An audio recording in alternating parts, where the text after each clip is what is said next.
जय गुरुदेव। प्रेमी भाई बहनों, जब घर में अनैतिक कार्य होने लगते हैं, घर की बरकत चली जाती है।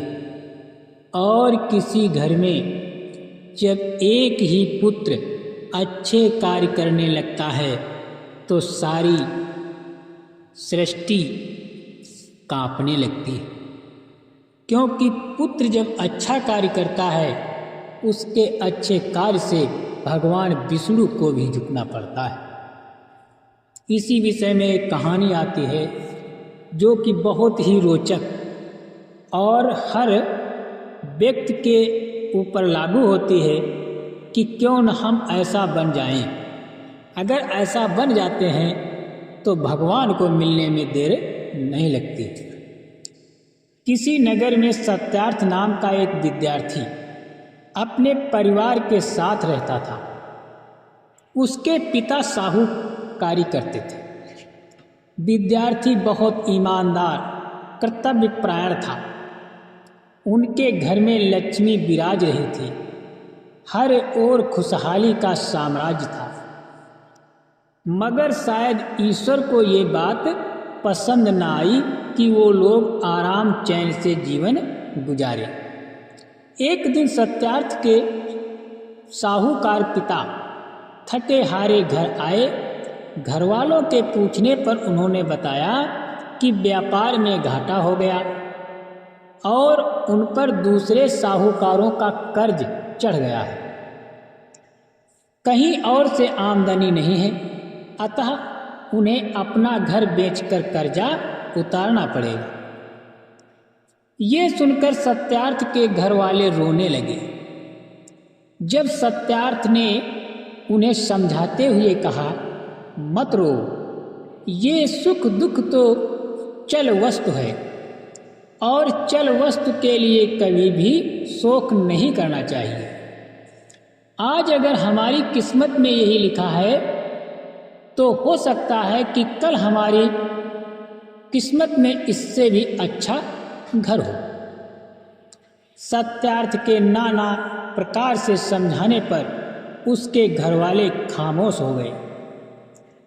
फिर सत्यार्थ के पिता ने अनमने मन से घर बेच दिया और सत्यार्थ के मन में आया कि यदि वे अनैतिक कार्य करके कर्ज उतार दें तो इसमें क्या हानि।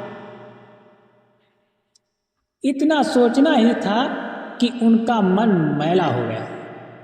उसी दिन से उन्होंने गलत काम करने शुरू कर दिए।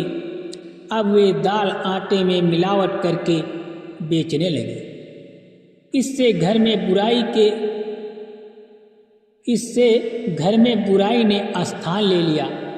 घर में धन तो अवश्य आता, मगर घर की बरकत पूरी तरह उड़ चुकी थी। जब इस बात का पता सत्यार्थ को चला तो वो चिंतित हो उठा। वो सारी रात इसी विषय पर सोचता रहा। अगले दिन सुबह को जब उसे खाने के लिए कहा गया तो उसने मना कर दिया। पिता के पूछने पर उसने कहा, पिताजी, मैं इसका एक दाना भी नहीं खाऊंगा, क्योंकि ये खाना हराम और बेईमानी की कमाई का है। इसे खाकर मैं अपना तन मन दूषित नहीं करना चाहता। बेटे, तुम्हारा एक एक अक्षर सत्यता की मिसाल है, मगर इन विपत्ति के पलों को ऐसे ही गुजारना पड़ेगा। पिताजी ने कहा, नहीं पिताजी, ये कदापि अच्छा नहीं है।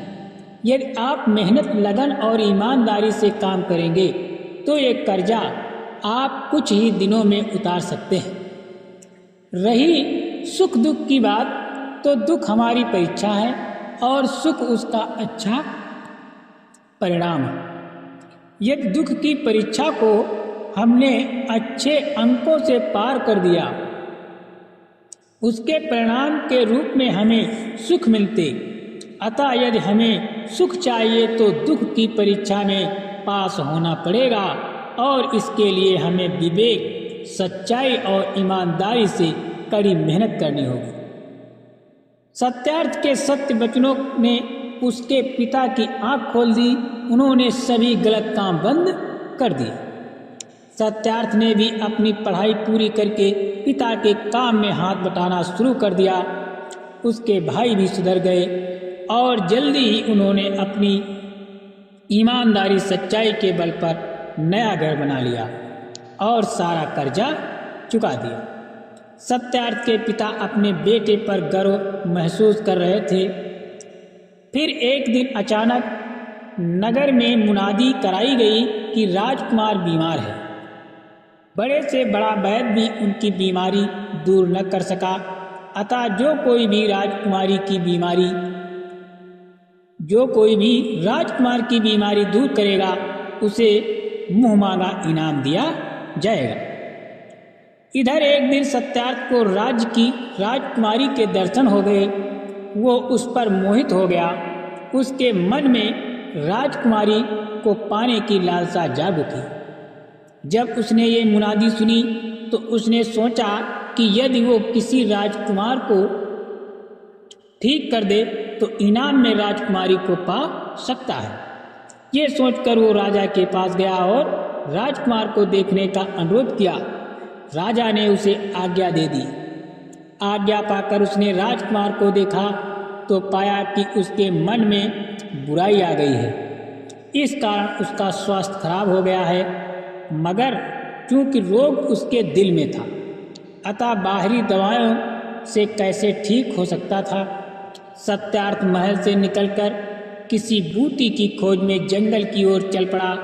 रास्ते में उसे एक साधु मिले। साधु ने सत्यार्थ से कहा, मैं तुम्हारे जंगल में आने का कारण जानता हूँ, अतः तुम्हें बता देना उचित समझता हूँ कि कोई भी जड़ी बूटी राजकुमार की बीमारी दूर नहीं कर सकती। ये सुनकर सत्यार्थ ने साधु से कहा, महाराज, तब आप ही मुझे कोई ऐसा उपाय बताइए जिससे राजकुमार ठीक हो जाए। वो उपाय अत्यधिक सरल है, मगर मेरी शर्त ये है कि जो कुछ तुम्हें राजा से इनाम स्वरूप मिलेगा उसमें से आधा मुझे देना होगा। बोलो, मंजूर है? साधु ने कहा, ठीक है, मंजूर है। सत्यार्थ ने हाँ कर दी। साधु ने उपाय बताया, जा से कहना कि वो अपने राज के सबसे ईमानदार बनिए के यहाँ के चावल राजकुमार को खिलाए, इससे वो ठीक हो जाएगा। मगर पता साधु महाराज, ये कैसे चलेगा? सत्यार्थ ने कहा, मगर पता कैसे चलेगा? कौन सा बनिया सबसे ज्यादा ईमानदार है? साधु ने कहा, सुनो, जब बनिए के यहाँ का चावल पकाया जाएगा तो जो बनिया बेईमान होगा उसके चावल काले पड़ जाएंगे और जिसके चावल काले नहीं पड़ेंगे वही बनिया ईमानदार होगा। और हाँ, ये भी याद रखना कि ईमान लेकर तुम इनाम लेकर इसी स्थान पर आना। सत्यार्थ ने कहा, ठीक है महाराज। और सत्यार्थ वापस लौट गया। महल में पहुंचकर सत्यार्थ ने राजा से राज्य भर के बनिए के यहाँ के चावल मंगाए, मगर पकाने पर सभी का रंग काला पड़ गया। ये देखकर सत्यार्थ और राजा चिंतित हो गए।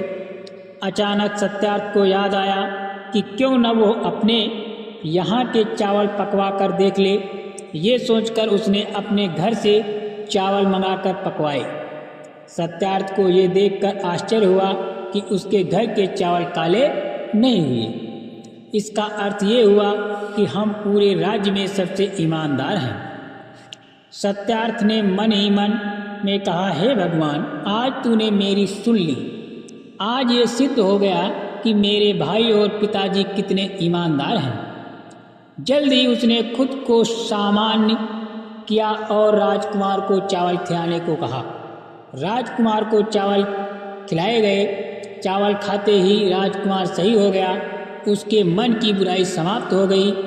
तब राजा ने सत्यार्थ को उसकी इच्छित वस्तु मांगने को कहा। सत्यार्थ ने कहा, महाराज, यदि दे सकते हैं तो राजकुमारी का हाथ मुझे सौंप दीजिए। मुझे आपसे कुछ नहीं चाहिए, मैं खुद कमाऊंगा और राजकुमारी को खिलाऊंगा। इतना सुनते ही राजा प्रसन्न हो उठा। वो बोला, सत्यार्थ, मैं भी यही चाहता था कि मुझे तुम जैसा दामाद मिले। इतना कहकर राजा ने राजकुमारी का हाथ सत्यार्थ के हाथ पर रख दिया। शादी से पहले सत्यार्थ राजकुमारी को लेकर उसी स्थान पर गया जहां पर उसे साधु मिला था। रास्ते में उसने राजकुमारी को सारी बातें बता दी। फिर अंत में राजकुमारी, यदि वो साधु तुम्हें मांगने लगा तो क्या तुम उसके साथ चली जाओगी? सत्यार्थ के प्रश्न का राजकुमारी ने कोई उत्तर नहीं दिया। फिर उस स्थान पर वहां पहुंचकर सत्यार्थ ने देखा कि साधु पहले से ही उसका इंतजार कर रहे थे। उसके वहां पहुंचते ही साधु ने कहा, लाओ वत्स, इनाम का आधा हिस्सा।